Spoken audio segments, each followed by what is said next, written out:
जहिया से पवला मानस कतनवा,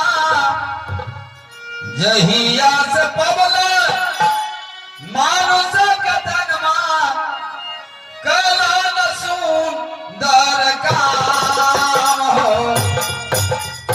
आप हो भैया गुरु के शरण में, आप है बहिनी साधु सब संग में, भजत सतगुरु